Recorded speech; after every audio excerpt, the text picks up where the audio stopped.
नमस्कार आणि जय महाराष्ट्र।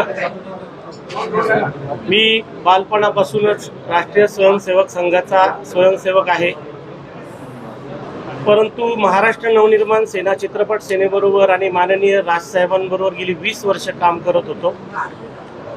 आता बदललेली राजकीय परिस्थिती आणि ही सगळे बघता कलाकारांना, मराठी सिनेमाला, मराठी कलाकारांना न्याय देण्यासाठी म्हणून आणि कुठेतरी माझ्यावरती असलेले राष्ट्रीय स्वयंसेवक संघाचे संस्कार हे मला खुणावत होते, म्हणून आज मी जाहीररित्या भारतीय जनता पार्टीमध्ये प्रवेश करतोय।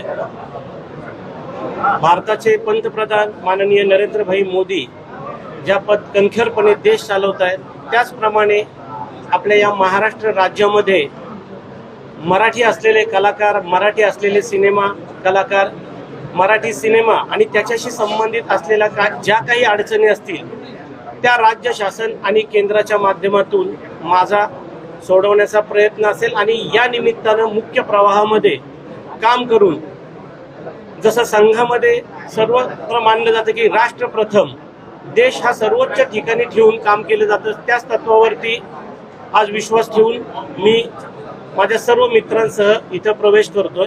मात्र तुम्ही ज्यावेळेस खरं तर हा पक्ष प्रवेश करतायत, मात्र तुम्ही संघाच्या कार्यालयामध्ये गेला, संघाच्या युनिफॉर्म मध्ये तुमचे जेव्हा फोटो सगळे बाहेर आले, त्यानंतर खरं तर राज ठाकरेंनी तुम्हाला बैठकी सुनावला, त्यानंतर तुम्ही बाहेर पडला, अशी देखील चर्चा झाली। काय नेमकं ते झालं? नाही, कसं आहे सर की मी संघाचा स्वयंसेवक आहे हे मी कधीच लपवलेलं नाही आणि मी माननीय राजसाहेबांबरोबर गेली 22 वर्ष काम करतोय।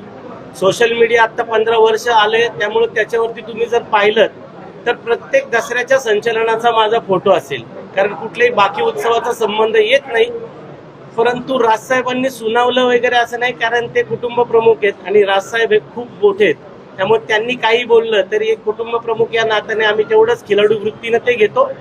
प्रश्न असा आहे की संघ, राष्ट्रीय सेवक संघ हा माझ्या संस्काराचा भाग आहे। कुठंतरी सगळे परत बदलत असलेल्या या सगळ्या परिस्थितीत मला असं वाटलं की आता आपण काहीही झालं तरी आपण आपल्या विचारासोबत राहिलं पाहिजे, म्हणून इथे